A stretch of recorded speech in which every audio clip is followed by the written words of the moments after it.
desires for us to experience. How many of you have ever missed a party or something fun because you were physically sick?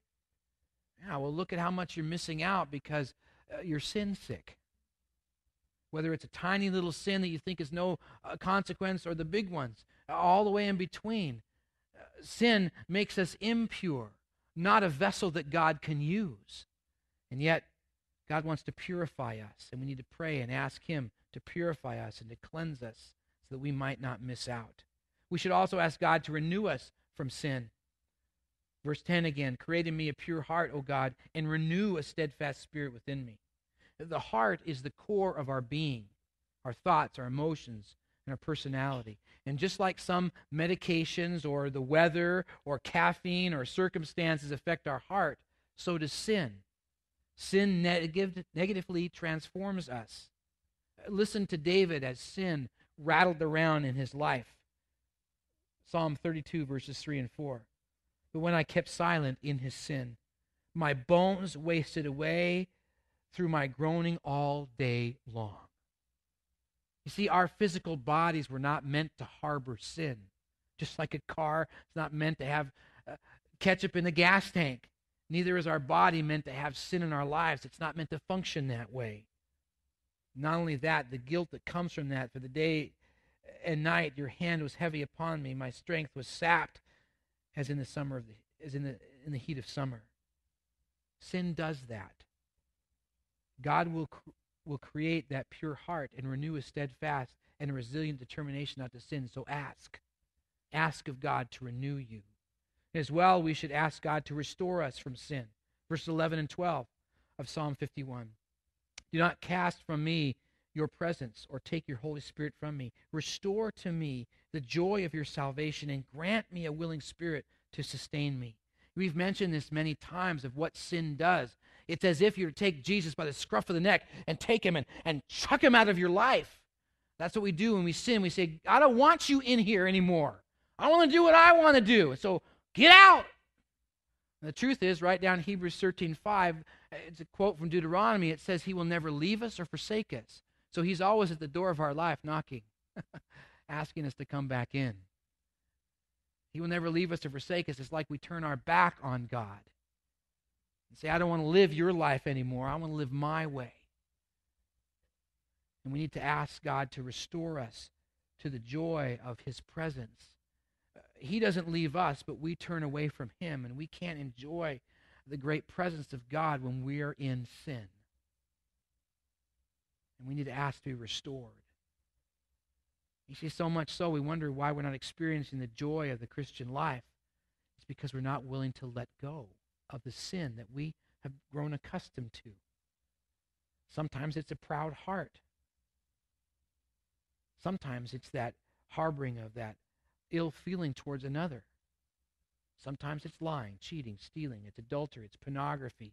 And you can go down the list of things that God has told us not to be involved in. And when we're involved in that, gossip, cheating,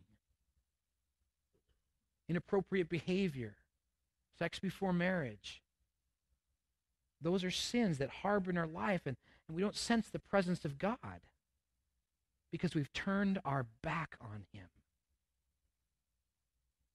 That confession is beginning to turn around, acknowledging God for how wonderful he is, admitting that is sin, and then asking him to do all these things, to purify us, to renew us, and to restore us.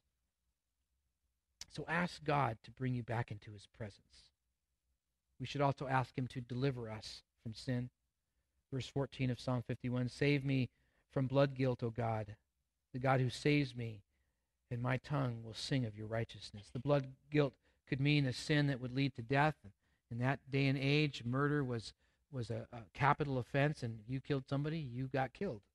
You died. You rendered your life. Or it could mean the end result of sin, which is complete death. If you haven't yet come to the place in your life where you believe in Jesus and don't receive him before you die, the choice is over. That's why God has given you the opportunity to make the choice now while you're alive. God provides us a deliverer, and that deliverer is Jesus, because sin so easily entangles us. Look at Hebrews 12:1. Therefore, since we are surrounded by such a great cloud of witnesses, let us throw off everything that hinders us and the sin that so easily entangles us. You ever had your shoelaces tied together? try to walk? Sin is like that. It tangles us together and we can't go anywhere. We're held to where we are, to struggle and to hardly move at all. But because we're to run with perseverance the race marked out for us, and we can't do that when sin has entangled us. How do we deal with that? The very next verse in Hebrews. Let us fix our eyes on the deliverer, on Jesus, the author and perfecter of our faith, who for the joy set before him endured the cross, scorning its shame, and sat down at the right hand of the throne of God. See, the finished work of Christ on the cross is enough. And the potential to not allow sin to tangle you, to untangle the web of sin that may be around you, the deliverer can do that. And that's why you need to ask him. And he will help you no matter how deep into sin that you've gone. Ask God to blot out, to wash, to cleanse, to purify, to renew, to restore, to deliver you from the diabolical agenda of sin. That's part of confession. So is acknowledging God, admitting to the sin. And lastly, to confess sin is to acquire a repentant heart. Look at verse 16 and 17 of Psalm 51. David praying to God, "You do not delight in sacrifice, or I would bring it. You do not take pleasure in burnt offerings. The sacrifice of God is a broken spirit, and a broken and contrite heart, O God, you will not despise." See, dealing with our sin is not trying to counteract it, to seek restitution, to try to pay for our sin ourselves. Sure, we need to do the right things and right the wrongs as best as we can.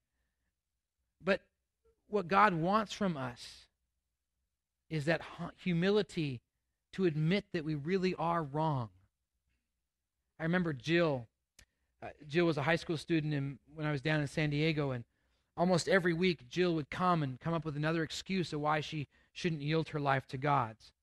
And she would come up with a list. Mike, do I have to give up partying? Do I have to give up boys? Do I have to give up this? And she would kept resisting God, resisting him, and resisting standing there.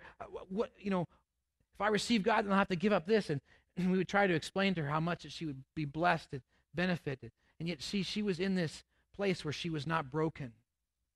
She had a heart that said, I'm going to live life my way, and I don't care whether I put mustard or ketchup in my gas tank. I don't care.